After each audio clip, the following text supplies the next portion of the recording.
Congrats, mate. It's a new 2-year deal. You must be over the moon to be here for an extended period. Yeah, absolutely. Here from the start and privileged to get that position, right from the beginning, and honoured to think that the club that where we started to where we are now, that I can continue to play a good role within that framework. Was it an easy decision for you? Were there offers anywhere else, or are you comfortable here? Just run us through that. No offers anywhere else, and I'm not looking anywhere else. This is home. I have great ties, obviously, to the whole basketball landscape, and there was never a thought about either not taking on, the extended 2 years or doing something else. I love the club and love where we're at and the direction that we're taking. A bit of a big question, but what's your favourite thing about the role? My favourite thing is you get to help young men, right, live out their dreams. And if you can play a small part in that, and through the ups and downs, support them. To me, that's the greatest part, greatest satisfaction that I get from the job. And like you said, you've been here from the start, so you've been able to see some of these players who started with the club sort of progresses as a player. Do you take a lot of pride in that? Yeah, absolutely. I think all our coaches do. We have Scott gives us a pretty long leash in terms of player development and influencing the players, and we really respect that opportunity. And I know that all the coaches feel really good about the work that they do, and the players, we feel that get better through that work, and that's what we want to continue to keep making individuals better, which in turn will make our team better. Sure, over there with Shawnee before, is he a prime example of not what we're able to achieve, but what we're able to work with and see his progression, I guess, to the player he's become? Yeah, I think it's one thing about development is the player develops the player. The coach guides that, and he is certainly one guy that has driven his own development, and he's had good support, through all the assistant coaches that have been here, over our period, and he's a fine example for us when we're out there recruiting other young players as the DPs that we have now, that, if you put the work in, you've got to give yourself a good opportunity because the support is around you. What's your long-term goal? I mean, are you living your dream now? You've been assistant at a couple of other clubs. Do you want to be a head coaching role one day? What's it sort of look like for you? I think the head coaching thing is just, there's a lot of things go into that at the time that it becomes available. And right now, that's not even on my, not even in my thought process. Scott's our head coach here. I enjoy the role. I enjoy working with Scott and the other coaches.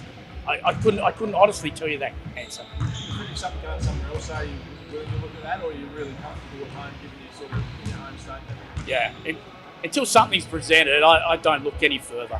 I think any coach wants to be a head coach in the back of their mind at some stage, but until it's actually there, or you've got to apply for it or go through it, you really don't think that much of it, because you're just so immersed in the day-to-day process of trying to win games in a very difficult league. Just on Scott there, you've had a front row seat of him as a coach. Has he helped your progression as an assistant coach over the years? Yeah, he's really challenged me. Like being able to, it's not easy being an assistant coach when you're, like I'm into my early 50s, and you have some strong thoughts on the game, and then Scott's here and it's his program as the head coach. So he's really challenged some of my thinking, and we have good debate, and I think that's really been healthy for our program, and I hope or know that will continue. Other clubs all over Australia, loving Tassie and being down here with us? This is home. We're the best club in Australia. We get our high performance centre built in the next 18 months. This is a destination club. We've got the best fan base. We've got a passionate government that is supporting, the sport and sport in general in this state. And, in the next 5 years, this place is going to be really, really big time for sport, high level, with the football and the basketball all in here in one space. It's exciting for Tasmania. Obviously, challenging start to the season, but a chance to win 5 in a row come Thursday night. Must really wrap how the team's turned today. Yeah, I feel like we've made some really good progress in some key areas. Obviously, our defence has been the bedrock of our program, and we've had to even improve in some areas in that space, which we have. And I think the offence is it's been well documented. Our offence is starting to click, and we know what good looks like when the ball's flying around, and we have a lot of good shooters. So we want to put those guys in the best position, and we're starting to make inroads in that space, and win one more game.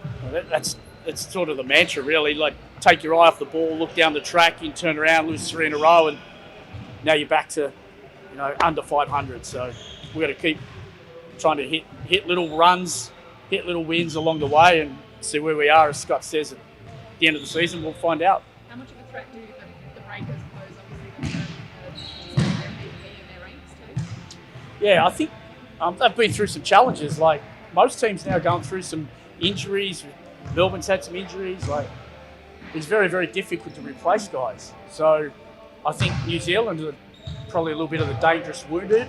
They've obviously bowled out for a little while, so they're trying to find their rhythm there. And then you have Tako come back in, which is trying to find some rhythm with him. But they're dangerous. They're very talented. They have a super point guard.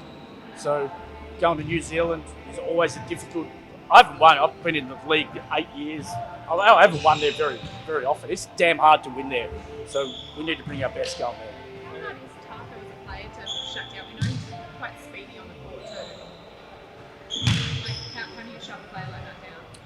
Yeah, I think we're probably, for our bigs, they've just got to do their work really early and make it difficult for him to get into positions where he's successful, which is right at the front of the rim. So there's not only whoever's defending him, but obviously our guards and keeping ball pressure on people that are feeding him have to do a good job. And you're at Radford on Spark Arena, so is that, I think you played there last year, didn't you? So is it much different to Spark? Yeah, very different arena. It's sort of Event Finders, the old North Shore, where obviously they've had a lot of good history out there, the Andre Lamanis, Mika Vacona era, so I'll probably have some flashbacks from bad times from that era, because I don't think they lost there for about 5 years. But it's a good basketball venue, and good for, as we do when we go to Launceston, it's good for different people to get opportunity to go to games. And then after the New Zealand game, I think you have a little break, I think. Is it just training as usual? Do you have a couple of days where you give the guys a break? Yeah, we'll have two-day breaks in that long period, and then there'll be a block of 3 days of training on either side of it, leading into Melbourne. So the guys will relish that, because we're coming January, very heavy period. Everyone, no injury concerns? Or? No, we're good. I think we've got everybody up and about. We've had 2 good days of practice and jump on this plane and get to NZ. Saw Rolf start off the bench last game, first time in his professional career, I think Scott said. Yep. Is that the plan again Thursday night? Yeah, I believe so. Continue that path and give Shawnee a chance to lead the team from the point guard position, and Croft coming off the bench gives us that firepower, and we think that can really help us as well.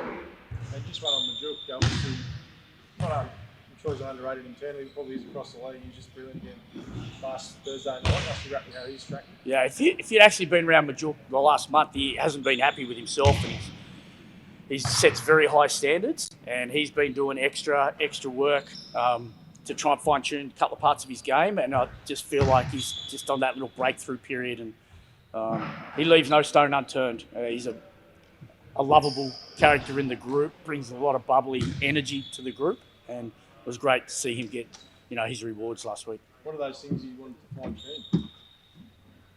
Well, he hasn't shot the ball. It's pretty obvious he hasn't shot the ball as well as he had in previous years, like his whole career. So he's put a really good amount of time into that. Not just the norm, he's done some extra. And he's feeling good about that part of his game, and that obviously leads to a lot of other things for Jork. And he's really focused on crashing the glass and being a better rebounder for us, which across the board we had to improve as a group.